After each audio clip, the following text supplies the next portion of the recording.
rapporteure générale de la commission des affaires sociales, Madame Élisabeth Doineau. Madame la rapporteure générale. Merci Monsieur le Président, Monsieur le Ministre, Monsieur le Vice-président de la Commission des affaires sociales, Monsieur le rapporteur de la branche vieillesse, mes chers collègues.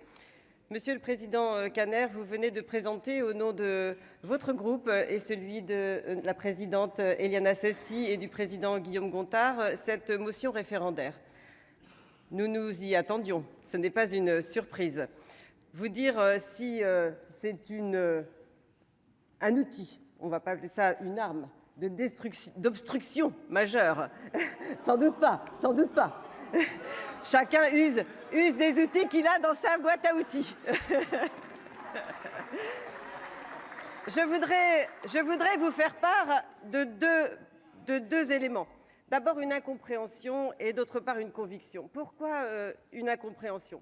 Parce que, Monsieur le Président Kanner, je sais combien vous êtes attaché à la démocratie parlementaire. Vous avez tellement d'occasions de le montrer. Vous avez tellement d'occasions de le prouver.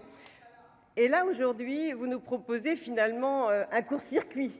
On ne débattrait pas au Parlement, on laisserait la rue choisir pour les Français.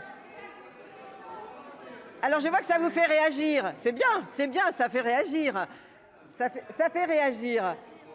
Mais moi, je voudrais vous rappeler, Monsieur Kanner, les paroles de François Hollande, qui était de gauche, il me semble, et qui disait « Il faut respecter la démocratie représentative ».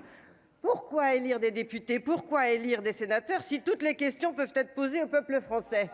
Et c'est François Hollande.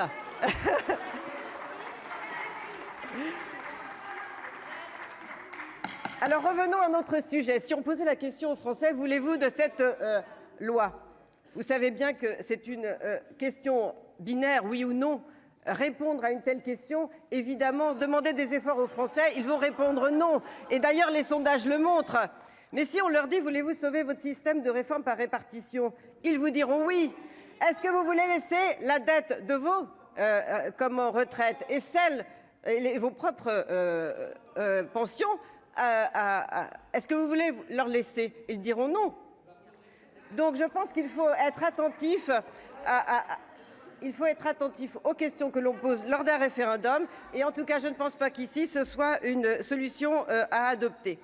Ma conviction, c'est que nous avons aujourd'hui un mur de dette. Et ça, c'est pas moi qui le dis, c'est encore un socialiste, c'est Pierre Moscovici. Le président du Haut Conseil des finances publiques nous dit que nous avons un mur de dette et que nous avons une montagne d'investissement. Une montagne d'investissement pour les armées, pour le climat, pour restaurer le service public. Bref, nous avons des investissements à faire. 155 milliards de dettes encore à amortir sur la CADES. Vous imaginez un petit peu la somme que ça fait? Et donc moi, je ne veux pas laisser cette décision qui est lourde. J'en prends la responsabilité. Je ne veux pas donner au peuple français cette responsabilité parce que j'estime que nous avons à la prendre ici, au Parlement. Je voudrais aussi terminer. Et je ne veux pas paraphraser le président Chirac qui disait la maison brûle et nous regardons ailleurs. Mais là, en tout cas, nous oublions la dette et nous regardons ailleurs. Je vous propose de rejeter cette motion de référendaire. Merci Madame la rapporteure générale. Je donne la parole au rapporteur de la branche vieillesse de la commission des affaires sociales.